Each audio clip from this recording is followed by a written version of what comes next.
Minahal ng mga kaigsunan, salamat sa Dios sa paghatag ka nato ni ining kahigayunan. Doon na tayo New Year's resolution. Kung mahimo ang atong first Sabbath assembly kay kausaraman na sa kabuan, kung mahimo ni anata sa Biyernes. Kana kung mahimo, pero di man mahimo makaigsunan bisag just a day, one day lang, and iman atong igugol ang whole day, ang tibuok panahon sa atong serbisyo sa Ginoo nga mao lamang kini ang pagpatalinghog sa mga talambagan, councils, mga pulong sa Ginoo nga magapalig-on kanato. Unsa man nga pulong ang magapalig-on kanato makaigsunan. Mao kana ang presente, the very present truth of the rod nga sa makadaghan atong gisubli-subli. Mao na ni ang atong kinabuhi. Live by the word of God, the present truth nga gisulti sa sungkod nga ang katawhan niya sa Dios gitagna nga they will dwell solitary in the wood. Mugani ang unang headquarter nga maong Carmel. Solitary in the wood yun. Unya nawa deserted ang kahulugan sa 113 sa Old Symbolicon. Deserted means withered, nalaos. So, daan ang giandaman sa Ginoo ang maong kahimtang sa propesya pa nag-ingon dayon ang sunod, let them feed in Bisyan. Dili ang Ginoo magamandar nga pakan sila sa Bisyan ug way basan na sa Bisaya. Dili ang Ginoo magamandar nga pakan sila sa pasto sa basan kung nalaos usab ang basan. Nagsulti siya nga sa tagna, deserted ang Carmelo, pero naibasan. Pakan sila sa basan. Naabay makaon, dili ang Ginoo masayop sa pag-ingon, let them feed in Bisyan. Kung way Bisyan, unya, laos ang mga sibsibanan. So, mga kaigsunan, kung kita mituo sa pulong sa Dios nga dili ni laos nga sibsibanan, let us strengthen the Bisyan foundation.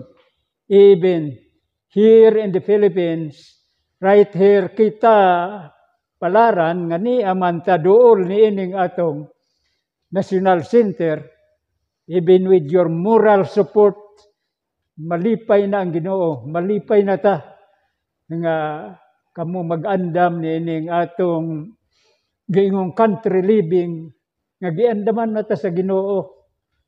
Kuwang pagani ni og tipunong gyud ta sa Ginoo nga we shall dwell solitary in the wood.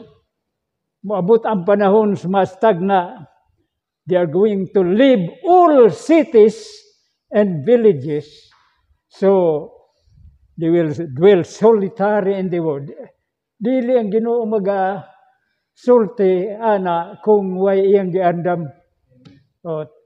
Dinhi lang sa ato mga leader sa Bisyan nga kadtong una nga dinhi sila gimandarang ko nga mamalit ko og kuan mga kasikbit nga yuta. Pero ako hunahuna sa nga ning mamalit ko niya pangamahal ra ba ang ilang ipresyo bisag way wa gani tax declaration linibo kanang tapa diha questionable pangayuta kanang tabok diha gibayran og 300,000 nga way klarong papel di pahimo-himuan lang diha sa barangay captain. So mao na hinungdan nga wa lang ko maglihok, pero naibaw ko nga ug dunay kwarta ibaligya kaning mga kasikbit kanang noibo diha 10 hectares ana diha sa unahan daghang baligya pero manghangyo kuway kwarta. Unya naglisod pagani ito sa aksyon sa pag-repair nining atong mga haligi nga katumbahon. Pero tungod kay ang pulong sa Dios di man mapakyas. Nga dili ta pasagdan, di ta pagabiyaan. So let us join our hands together with the full support nga ang Dios sa diha nga tan-awon tang mitikang nata sama sa mukros sila sa Red Sea, mausab gyapon sa Jordan, nga sa diha nga mitikang ang mga sirdote pinagi silang tiil nga nagdayong sa Arkastogon, mao pa napikas ang dagat. So there is what we call God's part, nga himuon niya ang bisan milagro, pero ang man's part, kinahanglan, unahon nato, pagpakita ang atong pagtuo nga dunay buhat. So, minahalong mga kaigsunan, ang akong ibilin sa inyo before we part from each others, kay uli naman ta, daan pa nga ang uban wa gyud makatambong, lumikan sa panahon.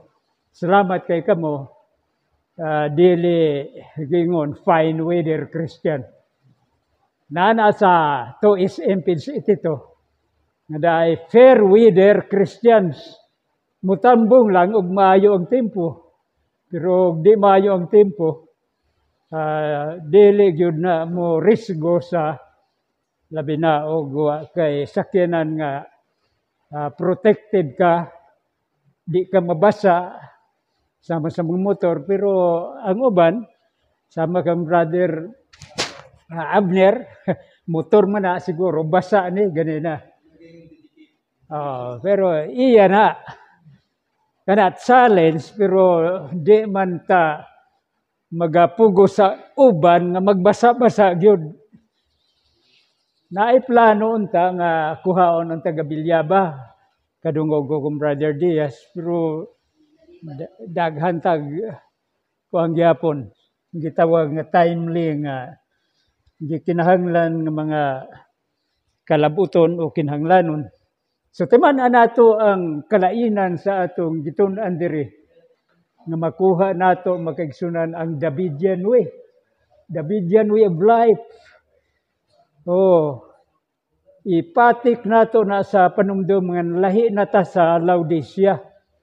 Although ang atong focus na sa mother to plead with our mother, pero timan-an nato makaplas ka pa og 1 TG 828, paragraph 1 of 2. So, mura na akong basahon makaigsunan alang sa atong panaghiusan ni ining 1 TG 828. So, first Sabbath kini nga bag-ong tuig, ang akong handom ug inyo sab nga handom makaigsunan mao nga doon na natay kabag-uhan nining atong New Year 2022. Dili lang kay karon ang New Year. Pag ingon year, how many days in a year? 365 days ang common year. 366 days ang leap year. So, ang atong New Year, this is from January 1 right now up to December 31 of 2022. Mao ni ang atong year. Ambot unsa ni nga year sa mga magtatanaw nga gitawag nato nga magpapalad. Pero ang atong New Year karon butangan natong New Year's resolution. Mao ni ang akong awhag sa inyong tanan makaigsunan nga doon na tay kabag-uhan nga sa ingon ni ana mabag-o gyud ang atong kinabuhi if we renew our minds. Mao na ang Roma 12:2, magbag-o kamo sa inyong sa labutan o sa inyong panghunahuna and be reformed. Be reformed. be reformed by me. Nagingon ang Diyos, if you will not be reformed by me, then I will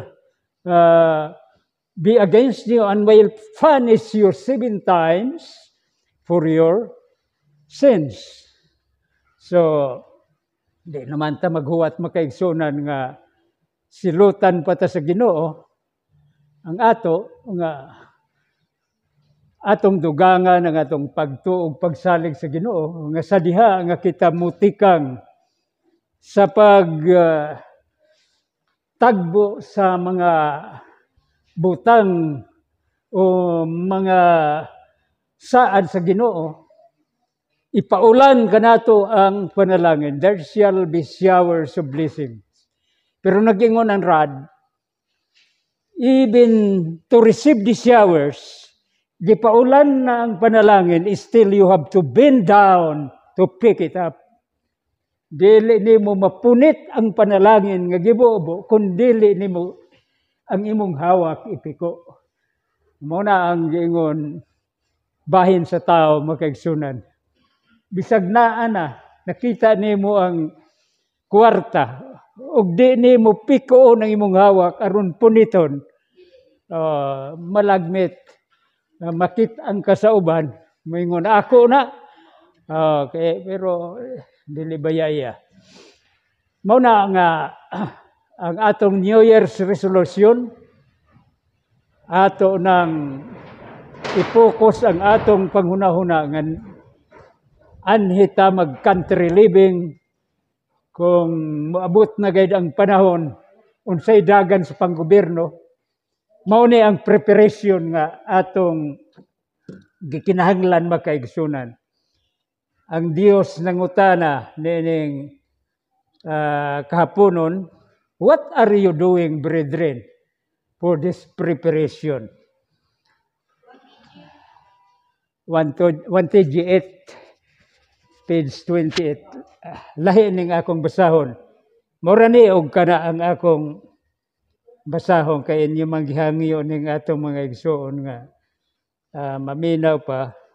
So, atong dalion makaigsunan apan atong dugayon sa atong pagtipig sa atong panumduman nga kung mahimo dili kini mapala sa walay katapusan. Nagingon din ang pangutana sa ato nga nagdala og hagit ang Espiritu Stagna makaigsunan sa volume 5 page 216, volume 5 216,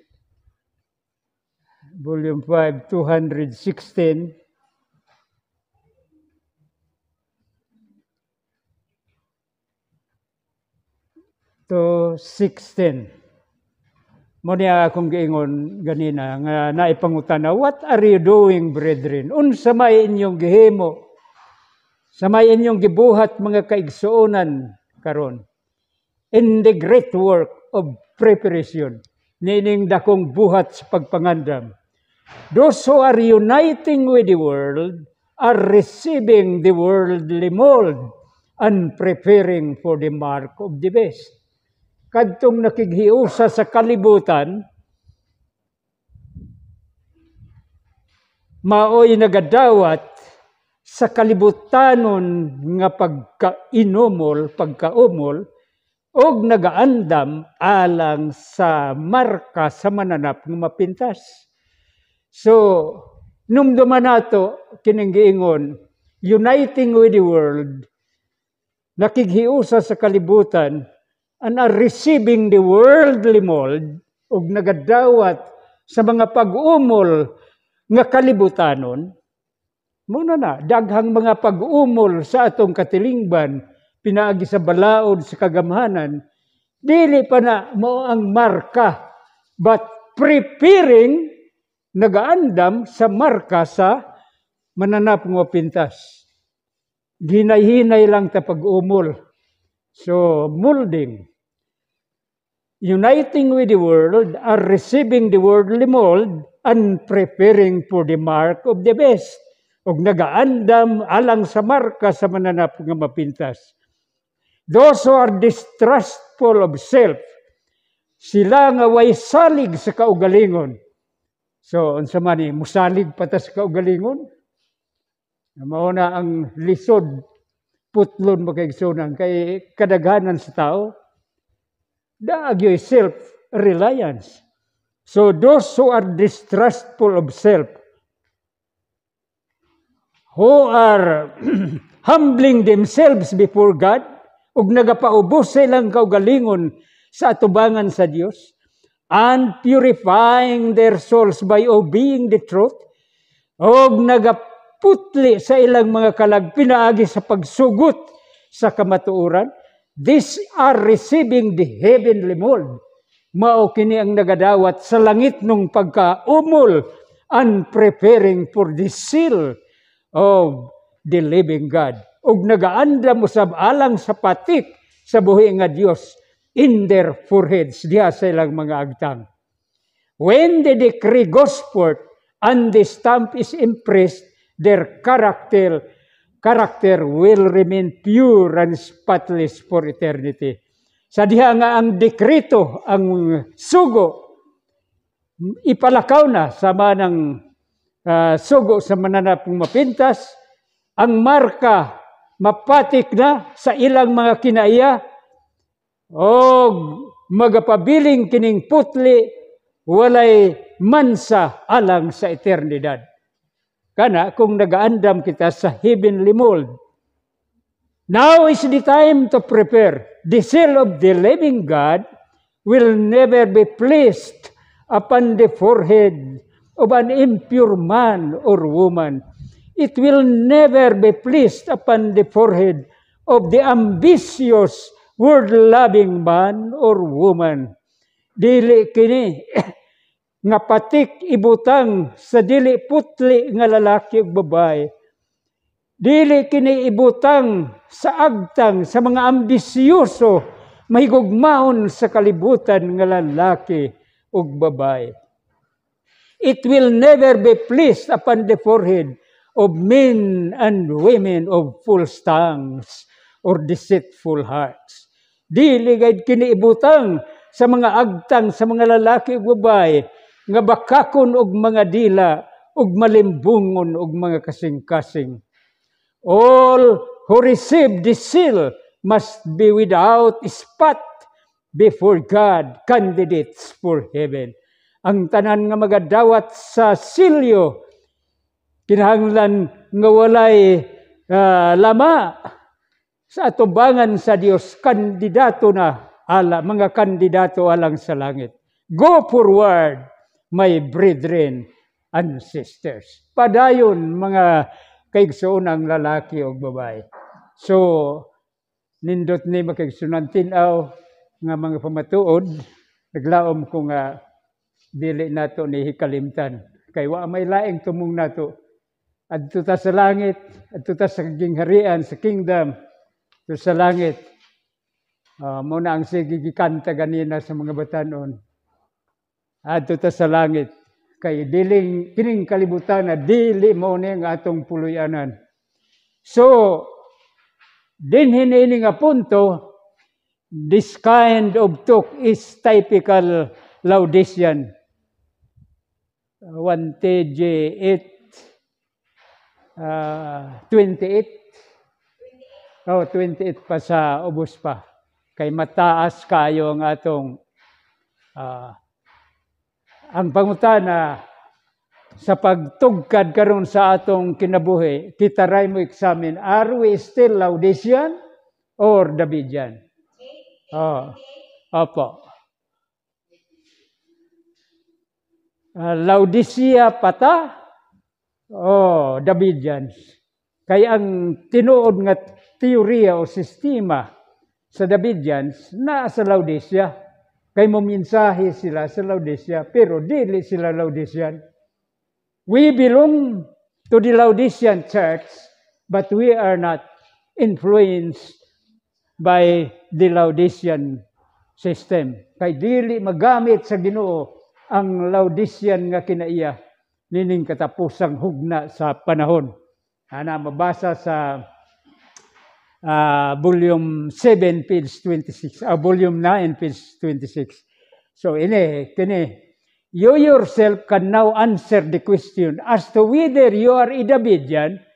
Kay mamanto ang gitun-an nato sa Plaza Screen ni Brother Flores. So karon decision. Are you still Davidian? Or are you Davidian or still Laodicean? If you are satisfied with yourself, with your spiritual attainments, with your man-made gospel program, if you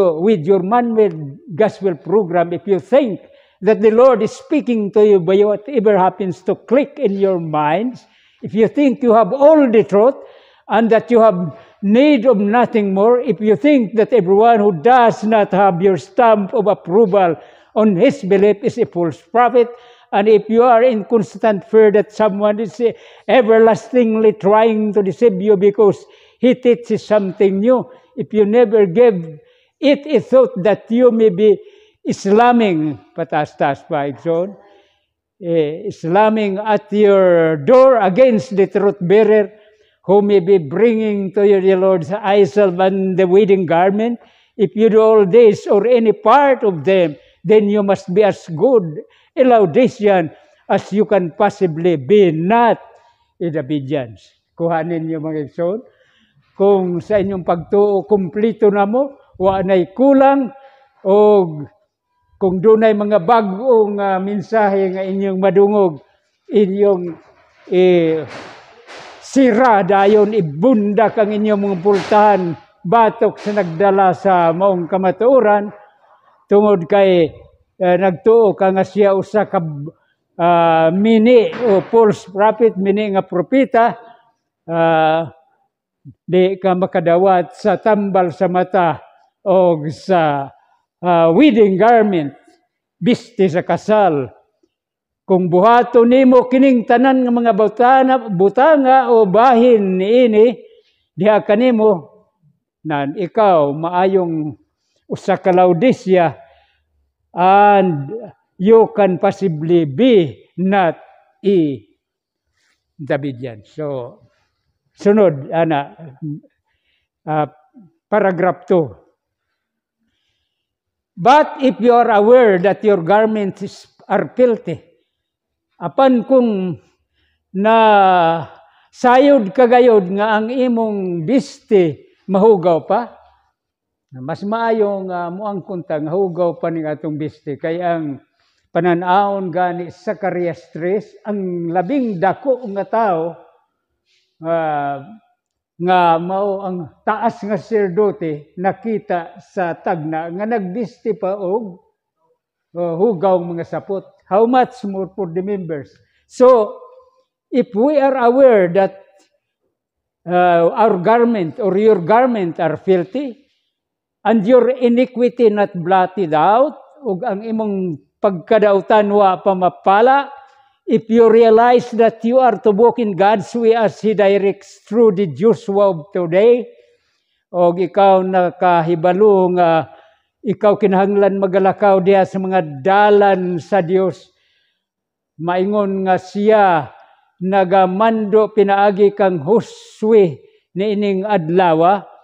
If you are all for God, kung ikaw bugos alang sa Dios, and not all for self, ug dili tanan or bugos alang sa kaugalingon, or for the world, o alang sa kalibutan, then of course, tinuod gayod, you either are or beginning to be a Davidian. Ikaw, tinuod gayod nga ikaw, nagsugod na sa pagkahimong Davidian. Nagsugod pa. Okay, sunan, unsa di ay kalisod ang tinuod nga Davidian. Kung ikaw bugos na alang sa Dios, all for God and not all for self, malisod kining self, kining kaugalingon, self-denial.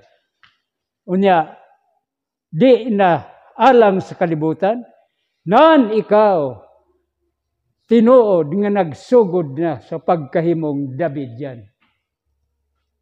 Mao na ang Davidian. Sa ito pa, all for God and not all for self or for the world. Mo kada ang highest standard alang sa Bisyan Davidian. If you have not attained to all of this, kung wa pa nato kini makabuot nga tanan, you should see that you do. And if you already have, then keep advancing in the light, and for certain, you shall finally stand on Mount Zion with the Lamb. Og nakabuot na nato kining tanan, og atong nakita, imong nakita nga ikaw nagabuhat niini, og imo na kining nabatunan, nan padayon sa pag-abante diha sa kahayag, og alang niining butang, siguro nga ikaw sa katapusan mubarog sa bukid sa Sion uban sa kordero. Ang Ginoo magpanalangin kanato. Mao ni makaigsunan ang atong kalabuton nga labing taas, nga wa nay taas pa niini nga kinatas ang kalabuton. To be all for God and no more, not all for self.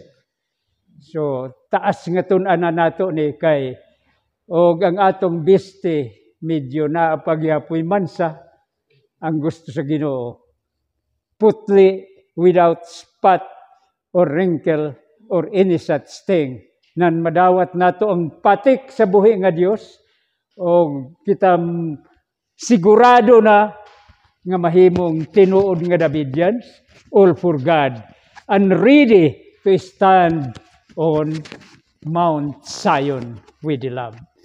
Naot unta ang Dios magagiya kanato nga kining kinatas ang kalabuton makaigsunan, ato gyud makabot dili pinaagi sa atong kaugalingong paningkamot, kundi pinaagi sa grasya sa atong Ginoong Kristo. Amen.